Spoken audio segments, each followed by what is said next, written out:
God desires to connect, to be with his people. And God made us in his image. That means that a little bit of the attributes of God, a little bit of God's personality is within each one of us. And so as a result, we were created for relationships. When a person pursues relationship at any level, could be through a marriage, could be through friendships, could be through work, could be through networking, through neighborhoods, through whatever, they are walking out their God-given desire for a relationship because God himself desires relationship. When we walk out our spot of God's, or our little piece of God's image, we are reflecting his desires to everyone around us. Now, relationships, and this is the understatement of the century, relationships can get complicated sometimes.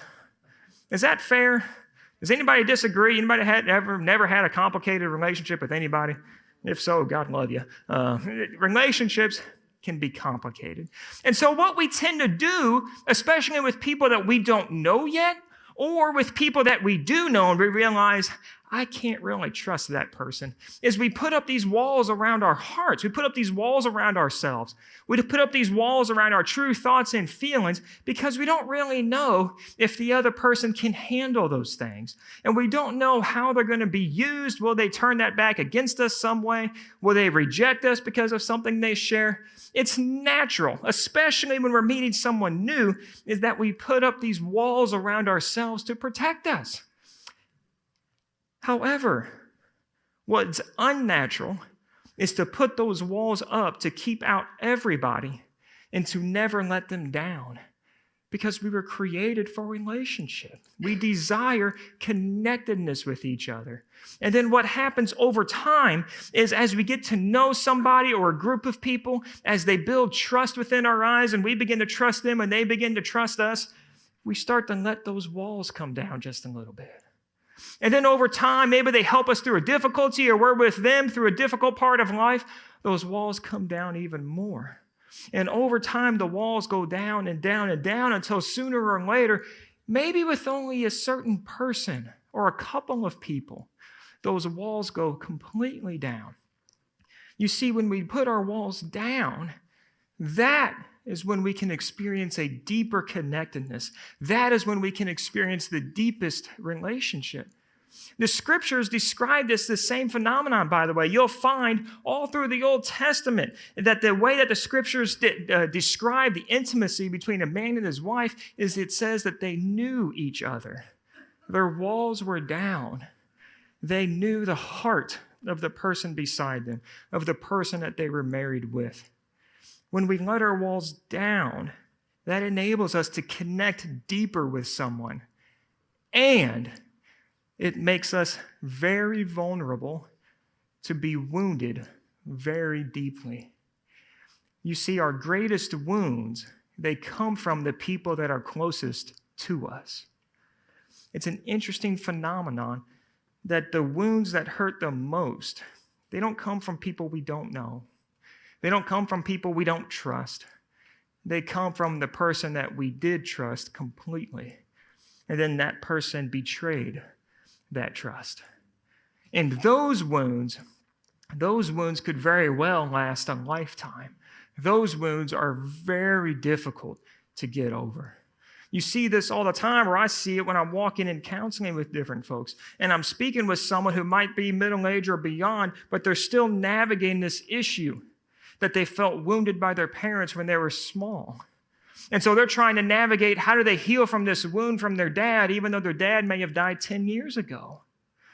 The wounds that we receive from those closest to us, they cut the deepest and they hurt the most. And sadly, tragically, this is true of the church as well. The church as a place of healing, as a place that's called to be the greatest force for good in the history of mankind and has been the greatest source for good, the greatest motivation for good. At times, the church is also a source of deep, deep pain for people.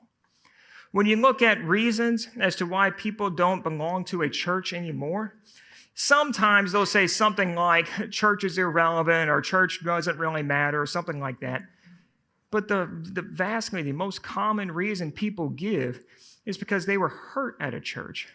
They felt judged, they felt dismissed, they felt overlooked, or someone at the church, someone in leadership actively hurt them. And so they made the decision that is reasonable given that experience. If that's what the church is, I want nothing to do with her. And if we understand their story, and if we listen to their story, we can't really blame them. In fact, we would agree. If that's what the church is, we don't want any part of it.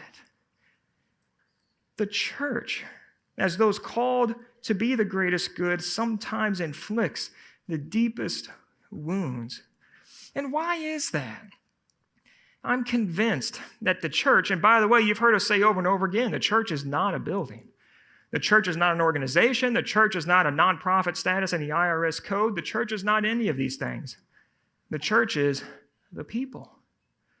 When we talk about how the church wounds people, what we're saying is how people in the church might wound each other or might wound someone outside the church. Why that is, I'm convinced the reason is the church sets herself up to wound when she forgets her mission, when she forgets her vision. You see, when Jesus walked this earth, he gave us our mission. He said, this is what you are to be about. He tells us point blank what it is as a church we're supposed to do, not only in that day and age, but for all time. You see, he tells us in one place, describes a story where an expert in the law wanted to test Jesus and then asked him, "Teacher, which is the greatest commandment in the law?" And Jesus replied, "Love the Lord your God with all your heart and with all your soul and with all your mind. This is the first and greatest commandment, and the second is like it. Love your neighbor as yourself. All the law and the prophets hang on these two commandments." When Jesus describes the purpose, the mission, the vision of the church, it's to be about loving God and loving your neighbor. And then he goes on from there a little bit later, after the resurrection, right before Jesus ascends into heaven, he says this, "Then Jesus came to them and said, 'All authority in heaven and on earth has been given to me. Therefore, go and make disciples of all nations, baptizing them in the name of the Father and the Son and the Holy Spirit, and teaching them to obey everything I have commanded you. And surely I am with you always, to the very end of the age.'" You see, that first passage that we read, it's often described as the Great Commandment. And that second passage is the Great Commission. Here at Centerpoint, we've tried to capture this mission, this vision, through the phrase that you'll see on our wall right out there. Because of the Great Commandment, we're going to love God. We're going to love people. And if from the Great Commission, we're going to make disciples. Now, the way that we all make disciples, it looks a little bit different. It looks different based on how we're wired and the different giftings God has given us, our passions, our personalities, so on and so forth. And so we tried to capture that last phrase, or that last passage with the phrase, "Live it out." Take the love of God and the love of people that he's given us and live it out loud so that everybody can see it, thereby drawing people to the Lord. The mission of the church, and this is the mission of every church that's ever existed, in every time, culture, language, and space. Now, churches all look different, of course, but they're united in this mission. Love God, love people, make disciples, live it out. And so where would the woundings come from in a church that's marked by that? Well, they don't. They come from churches that forget their vision and forget their mission. You see, we're tempted, and we always have this temptation as we navigate life. We're tempted to think that life really is all about me, or that life is about us right here. And we want to control all the variables around that so that they fit within our preferences, they fit within our styles, they make us feel good about what we have going on. And then we try to bring that temptation to church, and we say, well, church really is here because it's about me. It's supposed to support me. It's supposed to be what I want it to be. And then if someone gets in the way, either we try to remove them out of the way, or we go to a different church. And we say, well, this one, it's just not feeding me. This one's not there. I'm going to go find another church. And I'll make sure that church is all about me. Sometimes we try to say that church, it's not about loving God, loving people, and living it. It's actually that church really is called to enforce how people are to dress. Or that the purpose of church is to regulate the music people listen to, or the movies they watch, or the way they parent their children, or all kinds of different things. And when we operate out of that place, we're setting the ground for offense, for deep, deep woundedness. You see, in this series that we're in, the series is simply called Wounds. And if you've been with us for the past couple weeks, the first week, we talked about wounds that we feel like come from God. We talked about our disappointments with God, our anger with God, how to navigate that. Last week, we talked about wounds that we feel like we receive on a generational level, generational blessings and generational cursings, and the options, the choices that we have within that. Are we going to perpetuate that generational curse? Or are we going to say, that's enough of that, and turn to a totally different life? Today, we're looking at another source of wounds that many of us navigate, and that's wounds